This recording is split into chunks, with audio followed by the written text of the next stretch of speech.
The Indian government walked into court today and called Telegram a Frankenstein, and a Delhi High Court judge shot back. You want to punish 150 million users because some students are writing an exam? I'm Vrinda Tulsian for ThePrint. This is a story of the biggest app ban India has seen in years. A medical entrance test that has now been leaked and cancelled twice. And honestly, one question that nobody in the government seems to want to answer: why Telegram? Why not WhatsApp? Okay, so let's go back to May 3rd. Over 2.27 million students sat down to write NEET-UG 2026, India's medical entrance exam, the one that decides whether you become a doctor, one shot, one day for over 2 million kids. 9 days later, the NTA cancelled it because a guest paper that was floating around before the exam matched nearly 120 actual questions. The CBI took over, arrests started happening, and what they found was not some outside hacker or some rogue Telegram group admin. The leak came from inside. Teachers, subject experts, people the NTA had actually credentialed and trusted with the paper. One headmistress in Pune recalled questions from memory, typed them out on a school computer, shared them on a messaging app, and then burned her handwritten notes.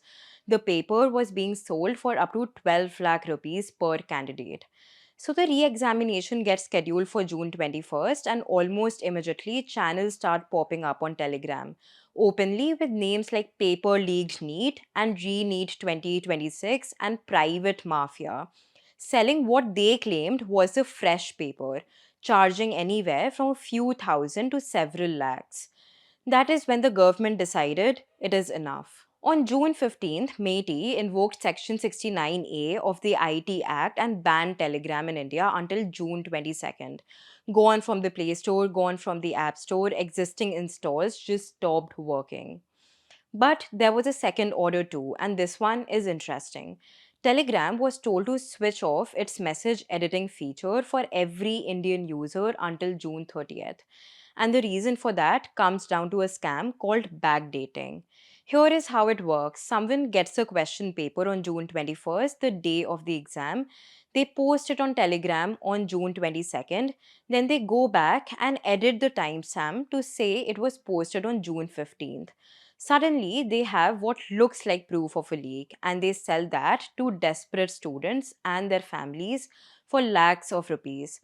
The thing is, Telegram is the only major platform where you can do this without anyone knowing. On WhatsApp, Instagram, pretty much every other app, when you edit a message, it gets flagged as edited. Everyone can see it. On Telegram, the edited message just sits there looking like the original.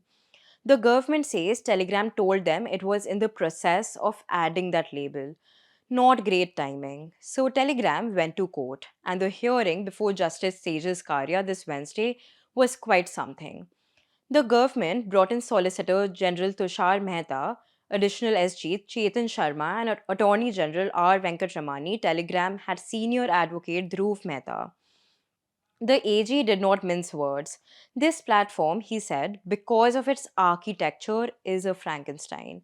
If a country like ours cannot take preventive action, then where do we go? The SG got into the specifics of why Telegram is different from every other app.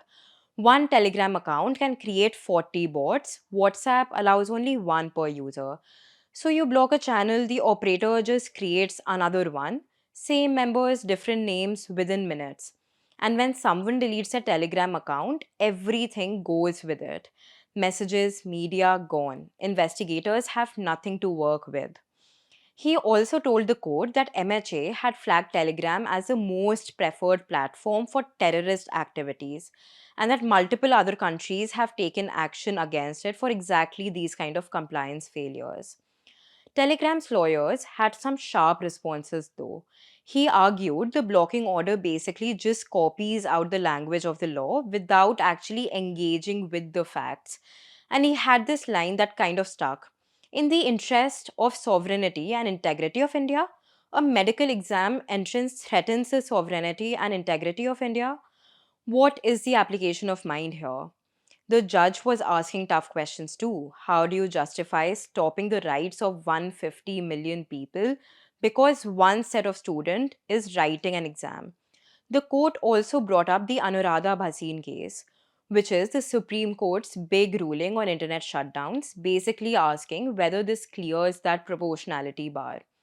The government said, look, this is narrow, temporary, event link. It ends June 22nd. That is itself the proof of proportionality. Court reserved judgment. Meanwhile, Pavel Durov, Telegram's CEO, was going off on X. He said the ban is a mistake. It punishes 150 million ordinary users and not the people who actually leaked the paper. And the leaks just moved to other apps anyway.